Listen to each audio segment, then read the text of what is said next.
बिस्मिल्लाहिर्रहमानिर्रहीम। अस्सलाम वालेकुम। इन्फो टीवी में आपको खुशामदीद कहते हैं।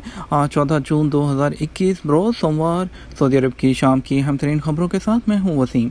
अगर आप भी सऊदी अरब की खबरें, सऊदी अरब के हालात पर बर वक्त नज़र रखना चाहते हैं तो इन्फो टीवी चैनल लाता है आप तक ऑथेंटिक खबरें। सब्सक्राइब कीजिए, बेल आइकन प्रेस कीजिए। आज शाम के न्यूज़ बुलेटिन में बहुत ही अहम खबरें शामिल होने वाली हैं। बात होने वाली है सऊदीज़ेशन की, बात होने वाली है नई वैक्सीन के मुआहदे की, कफील की इजाज़त के बगैर खरूज नहाई, और इसके अलावा वैक्सीन से मुतल्लिक अहम खबर पाकिस्तानियों के लिए, और इसके अलावा और भी अहम खबरें हैं। तो वीडियो को मुकम्मल देखिएगा। शुरू करेंगे पहली खबर के साथ।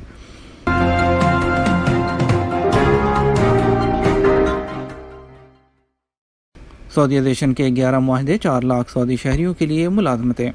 सऊदी अरब में 2018 से अब तक 11 सऊदीज़ेशन मुआहदों के नतीजे में तकरीबन 4 लाख सऊदी शहरियों के लिए मुलाजमतें पैदा की गईं। अरकाम वेबसाइट ने यह मालूमात वज़ारत human resource and social development में नायब वज़ीर अब्दुल्ला अबू तैनैन के हवाले से रिपोर्ट की हैं। अरब न्यूज़ के मुताबिक बढ़ती हुई प्राइवेटाइजेशन और सऊदीज़ेशन सऊदी अरब के विजन 2030 के प्रोग्राम का अहदाफ हैं। सऊदी वज़ीर ख़जाना ने गुज़श्ता माह कहा था कि सऊदी अरब अपने निजकारी प्रोग्राम के ज़रिए अगले 4 सालों में तकरीबन 54.5 बिलियन डॉलर इकट्ठा करना चाहता है। एक बड़ी अपडेट आपके साथ शेयर करेंगे। अकाउंटिंग की 30% असामियों की सऊदीज़ेशन इस हफ्ते शुरू होगी।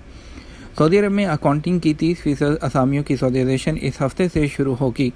वज़ारत अफरादी क़ुव्वत और समाजी बहबूद फैसला नाफिज करवाएगी। अखबार 24 के मुताबिक अकाउंटेंट उसकी सऊदी कौंसिल के मुआवन सेक्रेटरी डॉक्टर मसाब अल जईद ने अकाउंटेंट की असामियों की सऊदीज़ेशन के फैसले पर अमल दरामद का तरीक़ाकार वाज़ेह करते हुए बताया कि वज़ारत अफरादी क़ुव्वत ने तजारती इदारों पर चंद पाबंदियाँ लगाई हैं, जबकि सऊदीज़ेशन का फैसला नाफिज न करने वाले इदारों के लिए सज़ाएँ भी मुकर्रर की गई हैं।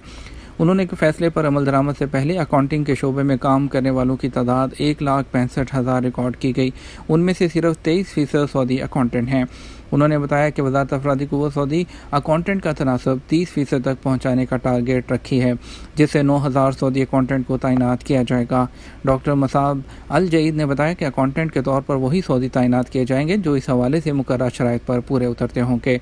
सबसे बड़ी शर्त यह होगी कि सऊदी शहरी अकाउंटेंट कौंसिल में रजिस्ट्रेशन करवाए। इंदराज कराते वक्त चेक किया जाएगा कि उसकी जो डिग्री है वो वैलिड है या नहीं। ये भी देखा जाएगा कि उम्मीदवार मतलूबा असामी के लिए मौजू है या नहीं। उन्होंने कहा कि माजी में सऊदियों का बहैसियत अकाउंटेंट तकर्रुर उनकी डिग्री वो चेक किए बगैर किया जाता था, अब ऐसा नहीं होगा। तबूक फार्मास्यूटिकल और अमरीकी कंपनी में मुआहदे की शराइत क्या हैं? सऊदी अरब की तबूक फार्मास्यूटिकल ने अमरीकी दवासाज कंपनी मॉडर्ना के साथ मुमलिकत में कोविड-19 वैक्सीन की फ़रोख्त और तकसीम के मुआहदे की तस्दीक की है। अरब न्यूज़ के मुताबिक रियाद बेस्ड कंपनी ने स्टॉक एक्सचेंज फाइलिंग में कहा कि उसने मॉडर्ना स्विट्ज़रलैंड के साथ खसूसी सर्विस का मुआहदा किया है। तबूक फार्मास्यूटिकल ने कहा कि इस मुआहदे की कीमत का तयन करना मुश्किल है क्योंकि ये मार्केट में फ्राहमी और फ़रोख्त पर डिपेंड करती है। उसमें कहा गया कि मुआहदे की मुद्दत के दौरान तबूक स्यूटिकल प्रोडक्ट के लिए मार्केटिंग की इजाज़त देगा। मुआहदे के दायराकार में होल सेलर्स, हस्पताल, क्लिनिक्स और दीगर को मसनूआत की मुनासिब तकसीम के लिए हैंडलिंग की फ्राहमी शामिल है। वाज़ेह रहे कि तबूक फार्मास्यूटिकल की जो 20 मार्केटों में मौजूदगी है उसमें 1500 से ज़्यादा मुलाजमीन काम करते हैं। याद रहे कि अमरीकी कंपनी मॉडर्ना ने बयान में कहा था कि सऊदी अरब में मॉडर्ना वैक्सीन की तकसीम पर तबूक की जो दवासाज कंपनी है उसके साथ मुआहदा कर लिया गया है। अल अरेबिया नेट के मुताबिक अमरीकी कंपनी ने बयान में कहा था कि तबूक दवासाज कंपनी के साथ मुआहदे में आइंदा रूनुमा होने वाली तब्दीलियों से निपटने के लिए जो मतलूब खुराकों के मामलात और वैक्सीन की तकसीम इसमें मुआहदे में शामिल है। इंटरनेशनल ड्राइविंग लाइसेंस पर कब तक गाड़ी चला सकते हैं? जनरल डायरेक्टरेट और जो मरूर है उन्होंने क्लेरिफाई किया है। उनसे एक सवाल किया गया था, ट्विटर पर एक शहरी ने सवाल किया था कि वो कुवैत में रहते हैं और वो कभी कभार सऊदी अरब आते हैं, उनके पास कुवैत का इंटरनेशनल लाइसेंस है, तो उनका कहना था क्या वो उस लाइसेंस पर वो गाड़ी चला सकते हैं। तो उसमें सऊदी मरूर ने अपने ट्विटर पर उनका जवाब देते हुए बताया कि फ़ॉरेन लाइसेंस जो कि वैलिड है वो आपके जो पासपोर्ट जो होल्डर है उसकी 1 साल तक सऊदी अरब में वैलिड रहेगा, यानी कि 1 साल तक आप इंटरनेशनल लाइसेंस पर उसके दौरान गाड़ी उसमें चला सकते हैं। कफील की इजाज़त के बगैर खरूज नहाई कैसे लग सकता है? सऊदी अरब में गैर मुल्की कारकुनों के हवाले से कवानीन में तब्दीलियाँ की गई हैं। इस हवाले से कानून साजी का अमल किया गया है।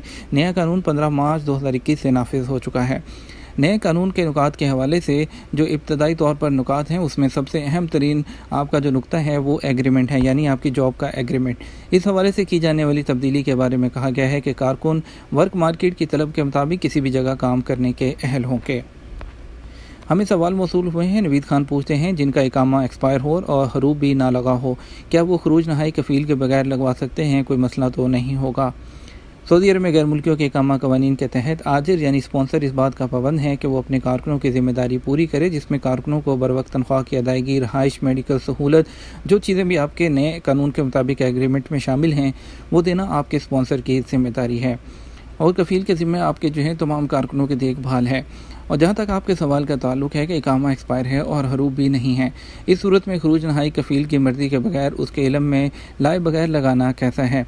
सबसे पहले तो कफ़ील की मर्ज़ी के बगैर खरूज नहाई नहीं लग सकता, क्योंकि महकमा पासपोर्ट में कफ़ील के अपडेट सिस्टम से ही खरूज नहाई लगाया जाता है। ये इख्तियार कफ़ील को ही है, किसी और को नहीं। किसी भी हालत में खुद को गैर कानूनी अमूर जो काम है उसमें मुलव्वस ना करें, जिसके बाद संगीन नताइज भी बरामद हो सकते हैं। अगर आपका इकामा वैलिड है तो आप फाइनल एग्ज़िट के लिए अब खुद भी आप लगा सकते हैं और आपका कफ़ील भी लगा सकता है, लेकिन उसके लिए आपके कफ़ील को जो है वो आपको नोटिस देना होगा।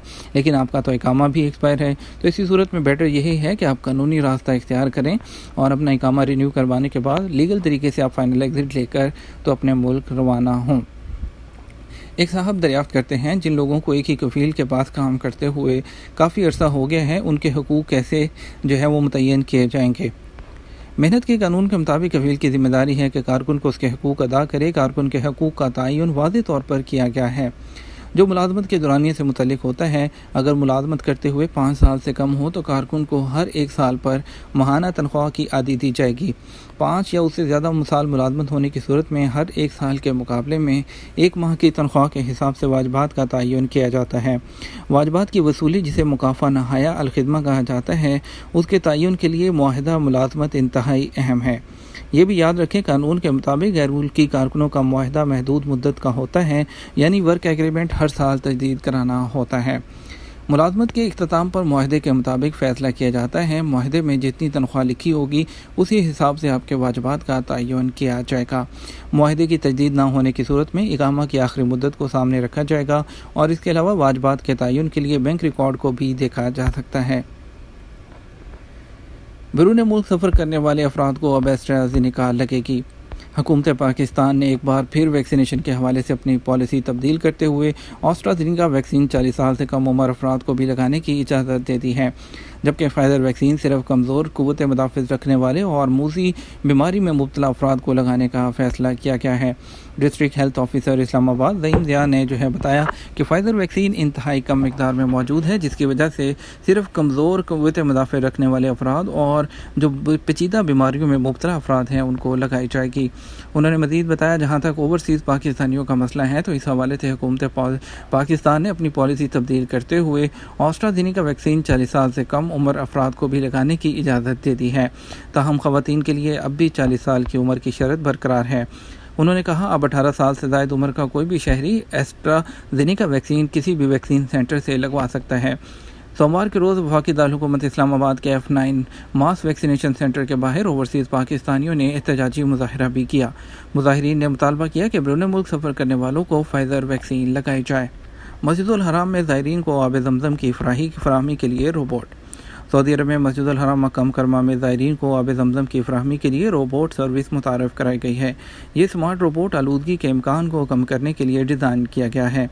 अरब न्यूज़ और अल अरेबिया के मुताबिक इस मौका पर मस्जिदुल हराम और मस्जिद नबी के अमूर के निगरान आला डॉक्टर अब्दुर्रहमान अल सुदैस ने कहा कि कोरोना वबा के दौरान ज़ायरीन की सलामती और तहफ़्फ़ुज़ के लिए जदीद टेक्नोलॉजी का इस्तेमाल ज़रूरी हो गया है।